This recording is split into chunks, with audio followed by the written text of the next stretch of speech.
नमस्कार, YouTube channel में आप सभी का स्वागत है। मैं पुष्पा प्रजापति। मैं गंगा मिश्रा। हम लोग शिव चर्चा गीत गाने जा रहे हैं, आप लोग जरूर सुनिएगा और चैनल पर नए हैं तो लाइक और सब्सक्राइब कर दीजिएगा। धन्यवाद। माटिए के बनली बदनवा हो, काहे करेला गुमानवा। माटिए के बनली बदनवा हो, काहे करला गुमानवा। माटिए के बनली बदनवा हो, काहे करेला गुमानवा। माटिए के बनली बदनवा हो, काहे करला गुमानवा। शिव गुरु के कोइला भजनवा हो, काहे करेला गुमानवा। शिव गुरु के कैला भजनवा हो, काहे करला गुमानवा। शिव गुरु के कोइला भजनवा हो, काहे करेला गुमानवा। शिव गुरु के कैला भजनवा हो, काहे करला गुमानवा। 4 दिन के जिंदगी बलाखो झमेला। 4 दिन के जिंदगी बलाखो दिन झमेला। 4 दिन के जिंदगी बलाखो झमेला। 4 दिन के जिंदगी बलाखो झमेला। सुखवा के सब साथी, दुखवा के केहू ना। सुखवा के सब साथी, दुखवा के केहू ना। सुखवा के सब साथी, दुखवा के केहू ना। सुखवा के सब साथी, दुखवा के केहू ना। बड़ा भागी मिले मानुष तानवा हो, कैल गुरु के भजनवा। बड़ा भागी मिले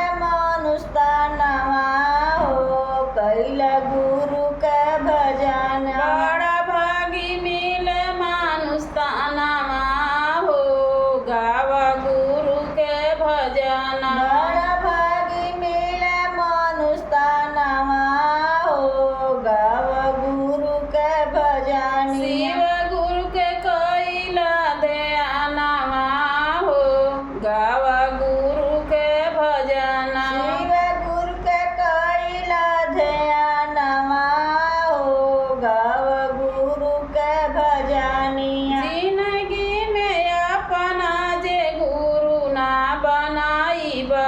जिंदगी में अपना ने गुरु ना बनाईबा। जिंदगी में अपना जे गुरु ना बनाईबा। जिंदगी में अपना जे गुरु ना बनाईबा। गुरु बिना ज्ञान बोल कैसे के पाईबा।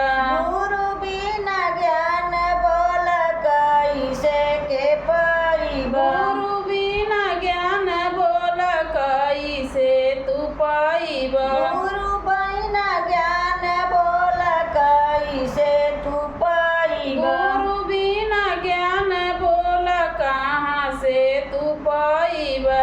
गुरु बिना ज्ञान बोल कहाँ से पाईबा। मानी ले हमरो कहनवा हो, कल गुरु के भजनवा। मान ले हमरो कहनवा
काहे करे लगू मानावा माटिए के बनल ई बदनवा हो काहे करला गुमानवा।